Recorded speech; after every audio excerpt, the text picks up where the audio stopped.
এই ডাব ৮০ টাকা। আপনি আপনার জীবনে কি দেখছিলেন বাবা? দেখেছি বাবা। হ্যাঁ,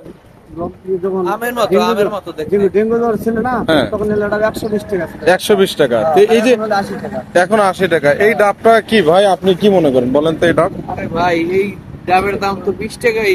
আমার মনে হয় না যে 20 টাকা দাম। মানে কত বড় হতে পারে এই ডাবটা?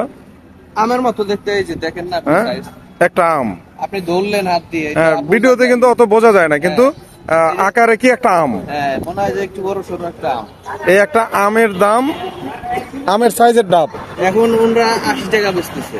তো আমার কাছে তো মনে হয় এটা 30 টাকা হইলে ভালো হইতো। সর্বোচ্চ। হ্যাঁ, সর্বোচ্চ 30 মানে টাকা। এরকম মন্দা হওয়ার কারণ কি বলেন তো ভাই, আপনি কি মনে করেন? কি বলবো, দেশের পরিস্থিতি এটা সিন্ডিকেটে এরকম হয়ে আসছে। আস্তে আস্তে এরকম সিন্ডিকেট করে দামগুলো বাড়াইছে। এখন যার কারণে বাংলাদেশে তো জানেন যে দাম একটা যে জিনিসের বাড়ে সেটা আর কমে না। আচ্ছা, আপনি বললেন যে গাছে ফল নাই, তো ফল নিতে এত ছোট ফল পারতে হবে কেন? ছোট ফল পারা লাগবে, এখন 80 টাকার দরকার। হুম, এখন 80 টাকার দরকার। ২৫০ গ্রাম পানি হবে না? 250 গ্রাম পানি তো হয় না। না না না, আমি তো এর সাথে বড় ডাব খাইলাম। বড় খালে হবে না, তো ডাব চিনতে হবে। হ্যাঁ, আপনারা ডাব চিনেন, খালি বড় দেখেন। কিন্তু ওটার তো দামও আপনি বেশি নিলেন ১০ টাকা।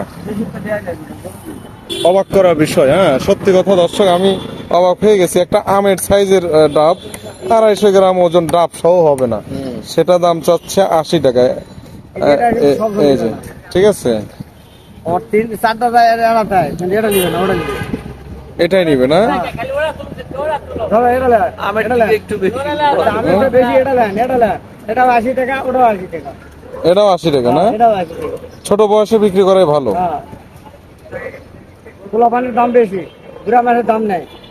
বুড়ো মাংসের দাম নাই? হ্যাঁ, বুড়া মানুষ হলো অসল, বুড়া মাছের কোনো দাম নাই। এটা হলো বুড়া, আর হলো চ্যাংড়া।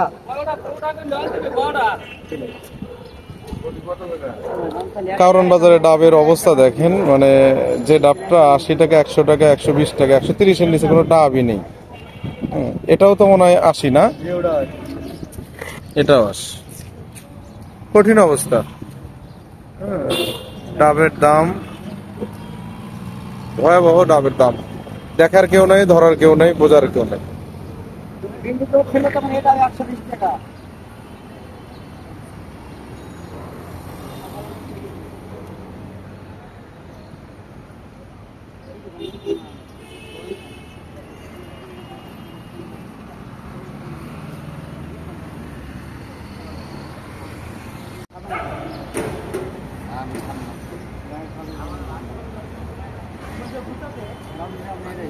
হালকা মোটামুটি।